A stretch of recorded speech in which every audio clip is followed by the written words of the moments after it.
Foudarchi. Salut la FDL Team, aujourd'hui nous allons parler de sport et de frères ennemis. Imagine une petite ville allemande, deux frères, un rêve commun et une rivalité qui va diviser une ville entière. 1920 en Allemagne. Herzogenaurach. Un village calme, trop calme, dans une buanderie transformée en atelier. Adolf Dassler, Adi, fabrique des chaussures à la main, pas pour être stylé, pas pour être riche, mais pour gagner. Son obsession ? Donner aux athlètes un avantage que personne d'autre n'a. Son frère Rudolf s'occupe du business. Adi de la technique. Ensemble, ils créent une usine et leur premier coup de génie arrive en 1936. Un sprinter américain, Jesse Owens, porte leurs chaussures aux Jeux Olympiques. Résultat ? 4 médailles d'or. Le monde découvre leur nom. Adi, comme le petit nom d'Adolphe, et Das pour les premières lettres de Dassler. La marque Adidas est créée, mais derrière le succès, la tension monte. La guerre passe. Les rancœurs restent. Les deux frères ne se parlent plus. La ville se divise.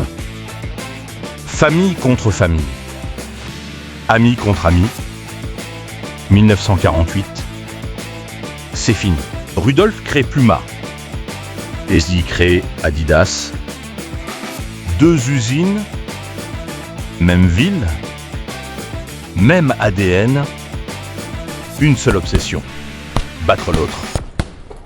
Ce n'est plus une entreprise. C'est une guerre froide en basket. 1954. Finale de la Coupe du Monde.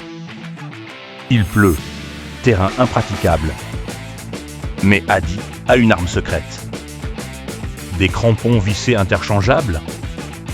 Pendant que les Hongrois glissent, les Allemands tiennent debout. Victoire. On appelle ça le miracle de Berne. À ce moment précis, Adidas ne vend plus des chaussures. Adidas vend un avantage. FDL attitude. Quand tout le monde subit la tempête, toi tu l'as prévu. Puis Adidas comprend un truc. Le sport, c'est puissant. Mais la culture, c'est éternel. La superstar envahit le hip-hop grâce à Run DMC. Première marque à signer un groupe de rap. Révolution. Puis Adidas comprend un truc. La Stan Smith, portée par Stan Smith, devient la sneaker minimaliste la plus vendue au monde, déclinée dans tous les coloris et matières. Et les trois bandes ? Elles ne sont plus un détail. Elles deviennent un symbole. Tu ne portes plus juste une paire. Tu portes une identité. Aujourd'hui, Adidas est partout. Stade, défilé, quartier, club.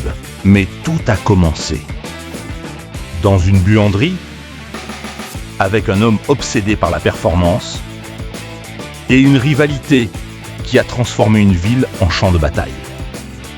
Adidas, ce n'est pas qu'une marque, c'est une mentalité.